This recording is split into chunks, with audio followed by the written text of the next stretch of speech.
Are we live? And we are live. We're live Hey, on Facebook. So hello happy everybody. Friday. Happy Friday. Post Halloween. Hope you guys all had fun yesterday. Yeah, happy Halloween. That was yesterday, and we do have some fun Halloween stuff to share right off the bat. Yes. I hope everybody had a good Halloween.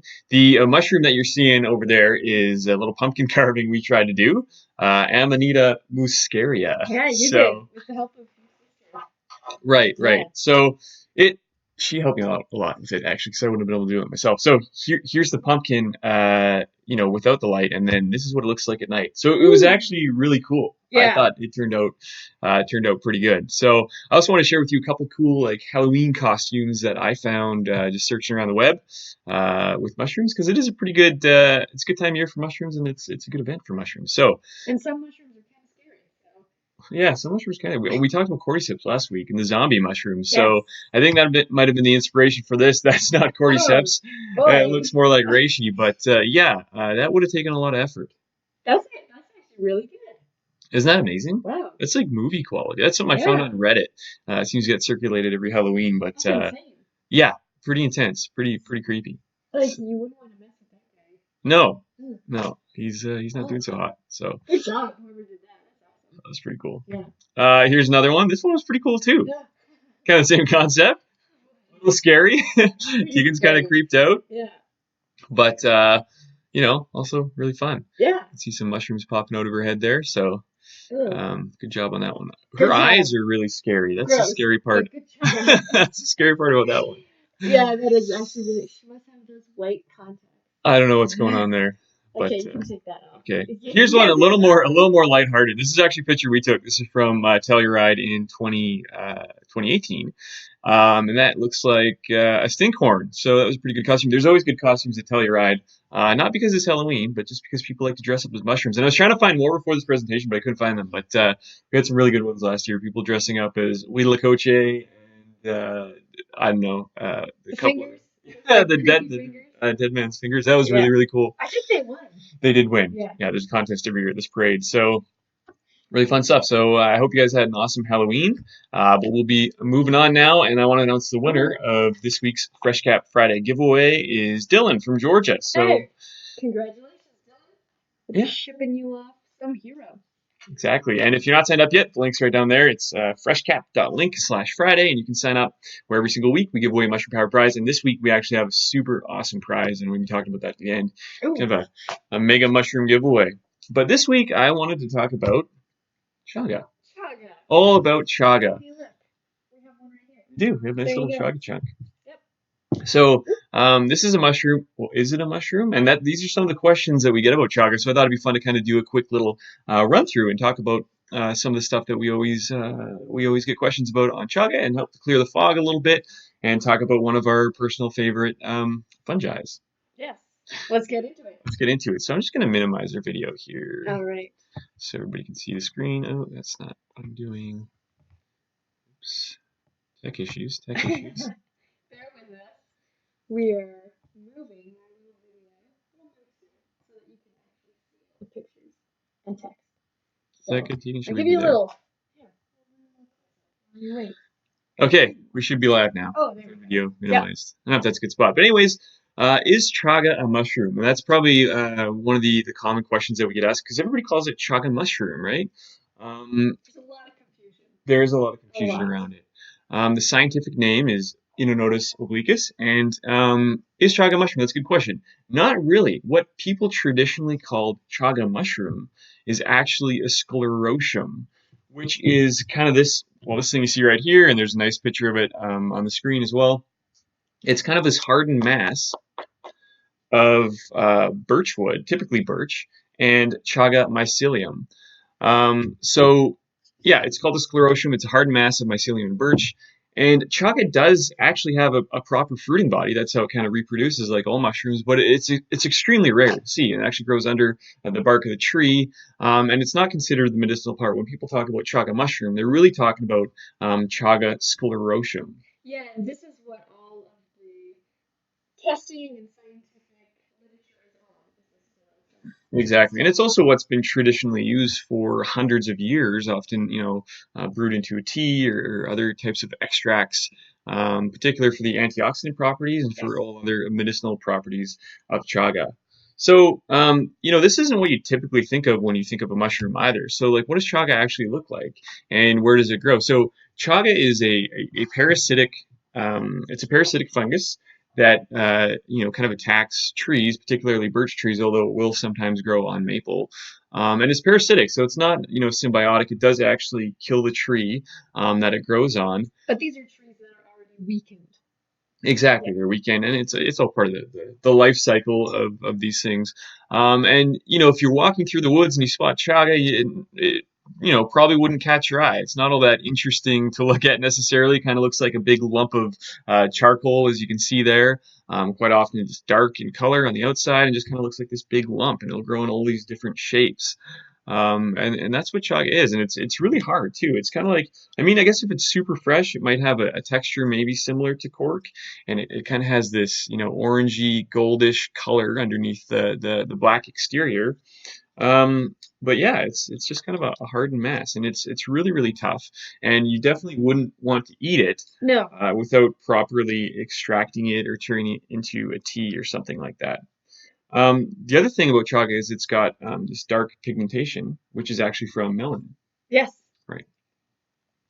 So chaga is probably known as being super, super high in antioxidants. One of the highest. One of the highest of all other food products. So there's a specific way that people measure the antioxidant value. It's called the ORAC value. And if you compare it to something like blueberries or, for example, chaga has 100 times more antioxidant density than blueberries. So that's one of the reasons people use and love chaga. So if you were to find chaga chunks like this, and you wanted to make a tea or something like that. Yeah, say you found some, you could properly identify it. What would you do? Take us through the steps. Well, let's go through the steps here. You can make So your own tea at home. you really can, and it's pretty easy to do, and it's pretty fun. So here's just another nice picture of chaga. You can see that kind of like orange glow on the inside, and a little bit of the birch bark on the outside, and that dark coloring as well. So how to make a chaga tea? I'm just going to minimize our video even more so people can see the pictures, and I gotta figure out how to. There we go. Is that too small? Are we too small? No, that's good. We're good? We just keep shrinking. We're like that movie where the people keep shrinking. Downsizing. Downsizing. Yeah, Yeah. not a great movie. Not a great movie, but It's fun. Okay, so if you want to make chaga tea, you're going to start with chunks. Typically, is what you'd find in the wild. And the other thing, actually, I should say before we move on, is chaga's wild crafted. You cannot cultivate chaga. I mean, there is people who are starting to cultivate it, but basically they're cultivating it in the wild. So they'll inoculate living birch trees with chaga mycelium. 3, 4, 5 years down the road, they're able to actually harvest the chaga sclerosum. So that is kind of exciting stuff. But typically, how chaga is acquired is by harvesting it in the wild. And it does grow in the northern regions all over the world. It grows around us. It grows in Siberia. It grows in Europe and Finland, etc. So yeah, Russia is a big producer. right, right.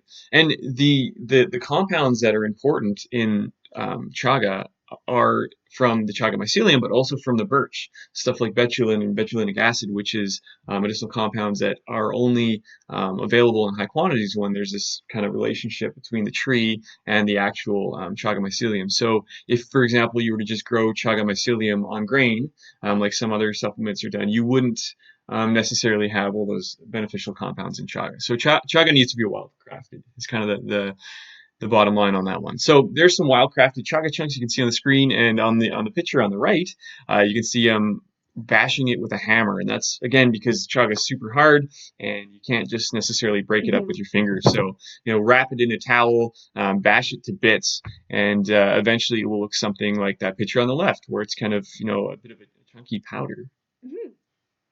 But your job's not done there yet. You still want to grind it up even more. Yeah.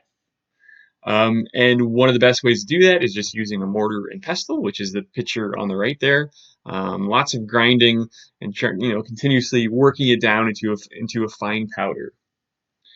At this stage, so the stage on the right there, could you, or left and backwards, could you put that in a blender at that point?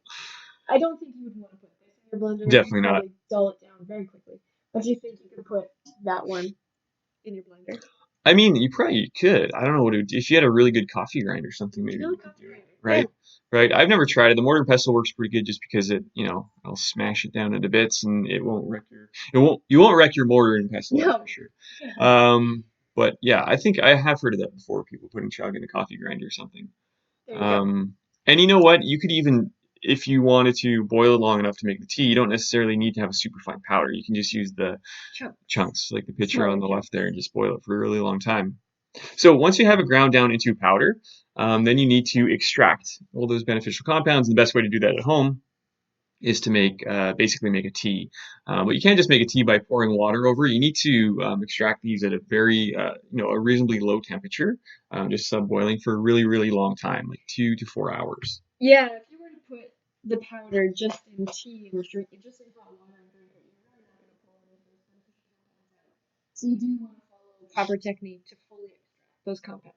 Right, right. And that's the picture here. So, it's just putting it on the stove and kind of simmering it for a super long time. And you can see the water in this picture gets super, super dark. It looks like really dark coffee or something like that. And the wonderful thing about chaga, as compared to some of the other medicinal mushrooms, is chaga is not all that bitter.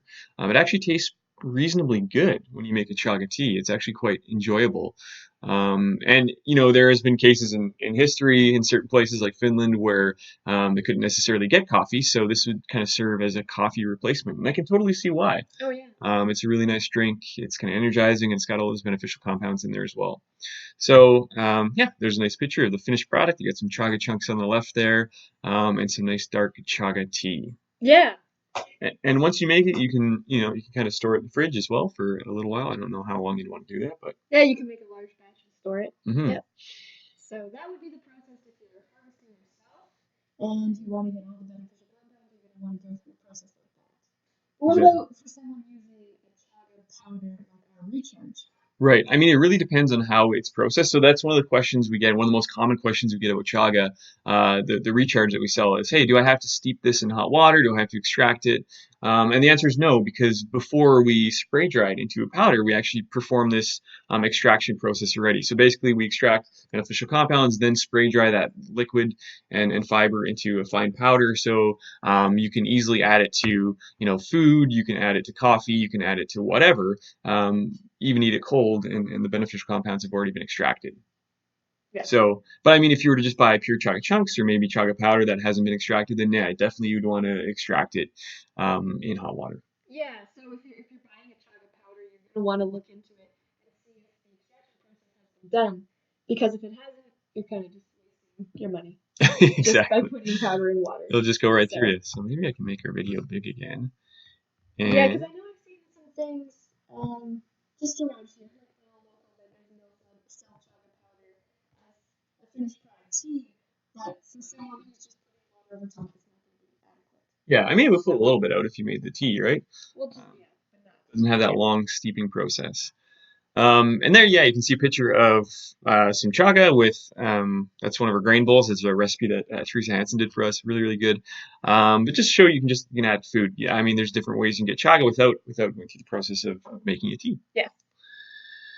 So yeah, that's kind of all I wanted to say about chaga. Anything else you wanted to iterate about? That's a pretty good summary of chaga, I think. Yeah, Yeah. amazing. Yeah. If Now, anyone has any questions, just reach out to us. We're always happy to answer any questions. I tried to pull up the video, but I don't see it? know. I don't know how it works. So if you're Somewhere. asking questions, We still got to figure out this tech. if you're asking questions right now, sorry. I Oh, there we are. Oh, is that it? No, that might have been last week. Anyways, no worries. Yeah. The one other thing I will say about chaga, it's one of my favorites because even if you are, going into the woods or hiking in the woods in the middle of the winter, chaga is one of the mushrooms that will be there because it will be on the tree all through the winter. Yeah. It doesn't have one of those weak fruiting bodies that dies in the fall. You can hunt it any time of year. Although typically it's best to harvest it in the winter, which is what people typically do.